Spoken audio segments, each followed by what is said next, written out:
قاری صاحب نے جیسے وعدہ کیا تھا اور میں نے بھی آپ حضرات سے اس کا ذکر کیا تھا، اس وعدے کے مطابق میں اشعار پڑھتا ہوں، اور خالصتاً ذوق کی بات ہے، کوئی زبردستی نہیں ہے۔ اب یہ دیکھ لیں کہ 1:15 ہو رہا ہے اور تھوڑی دیر کے بعد آپ قرآن مجید کی تلاوت سنیں گے۔ پہلے مصرعے ہی سے میں آپ حضرات کی توجہ چاہوں گا، اور خاص طور پہ کم از کم جن کو اردو سمجھ آ رہی ہے اور جن کو نہیں آ رہی ان کے درمیان فرق نظر آنا چاہیے مجھے۔ اب مصر کے قرآن کرام بھی بیٹھے ہوں خاموشی سے، اور آپ حضرات بھی اردو سمجھنے والے خاموش بیٹھے ہوں، تو یہ کچھ نہ کچھ فرق نظر آئے گا انشاءاللہ تعالیٰ۔ تو ایمان تازہ ہوگا، محبت سے ایک بار مل کر بلند آواز سے درود پاک پڑھ لیں، میں کلام کا آغاز کرتا ہوں۔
یہی مہینہ تھا رجب کا۔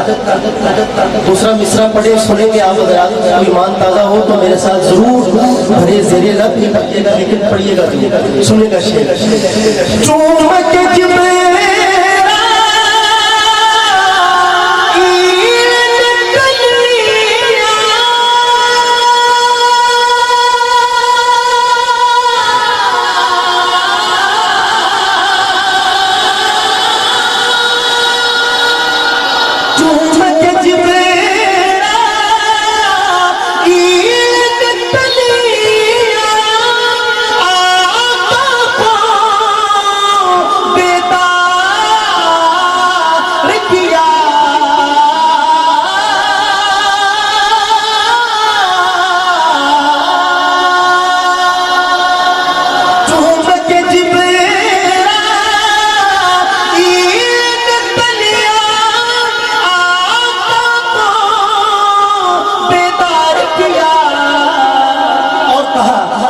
رب نے عرش پہ بلوایا ہے، رب نے عرش پہ بلوایا ہے، وہ بھی اتنی رات گئے، رب نے عرش پہ بلوایا ہے، وہ بھی اتنی رات گئے، شہر مدینہ یاد آیا ہے، وہ بھی اتنی۔ اور معراج کا ایک منظر، چونکہ وقت بھی بڑا مختصر ہے اور بڑی تعداد میں علماء کا مجمع ہے، تو میں کوئی نقطہ بیان نہیں کروں گا، لیکن شعر دیکھیے گا۔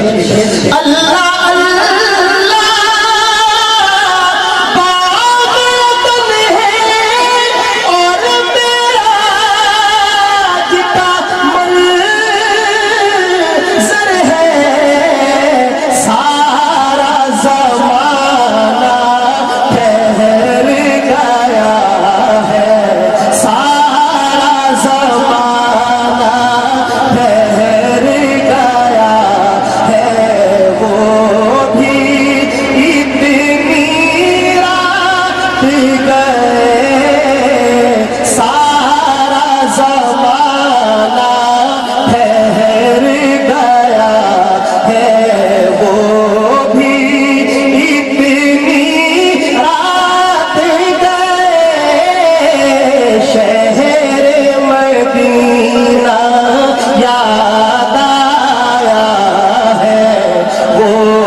صحابہ پہ مجھے حکم دیا تھا ساتھیوں نے، تو نعت کے اندر یہ 2 شعر آگے شان صحابہ پہ، اب ان کو سنبھالنا آپ کی ذمہ داری ہے. شعر سنیے گا.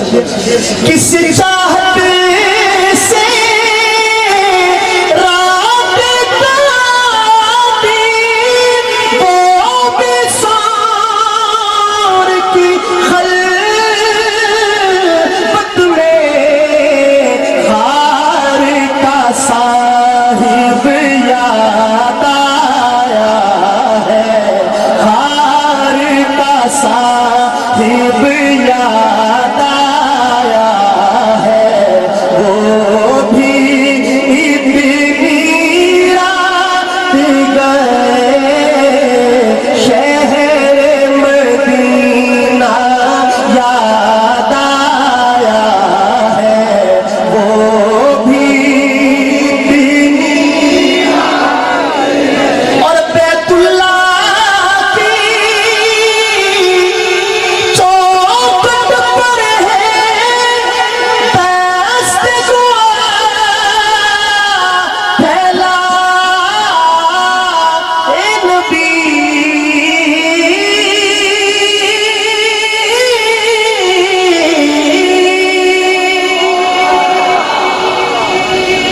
دست دعا پھیلا کر اللہ کے نبی اللہ سے مانگتے کیا تھے؟ شعر تو بڑا بھاری ہے، اللہ کرے کہ آپ شعر تک پہنچ جائیں اور آپ کے چہرے بتا دیں. سنیے گا شعر. بیت اللہ کی چوکھٹ پر ہے دست دعا پھیلائے نبی، رب سے عمر کو مانگ رہا ہے، رب سے عمر کو مانگ رہا ہے، وہ بھی اتنی رات گئے رب سے عمر کو مانگ رہا ہے، وہ بھی اتنی رات گئے شہر مدینہ یاد آیا ہے، وہ بھی اتنی. آخری شعر اس کلام کا آپ حضرات بڑی تعداد میں یہاں موجود ہیں، تشریف فرما ہے، آپ کے دل کی ترجمانی کہ آپ یہاں تشریف لائے، اور یہ شعر خالصتاً آپ کے لیے. سنیے گا شعر آپ کے دل کی بات، اور اس شعر کے ساتھ میں آپ حضرات سے اجازت لے رہا ہوں. پوری توجہ کے ساتھ ملاحظہ فرمائیں. لب پر ذکر نبی ہے جاری، اور لقاء کا شوق بھی ہے. سرکار دو عالم سے ملاقات کا شوق کس کے دل میں نہیں ہوگا؟ یہ جاگنا کس لیے ہے؟ سنیے گا شعر. لب پر ذکر نبی ہے جاری، اور لقاء کا شوق بھی ہے، ایک دیوانہ جا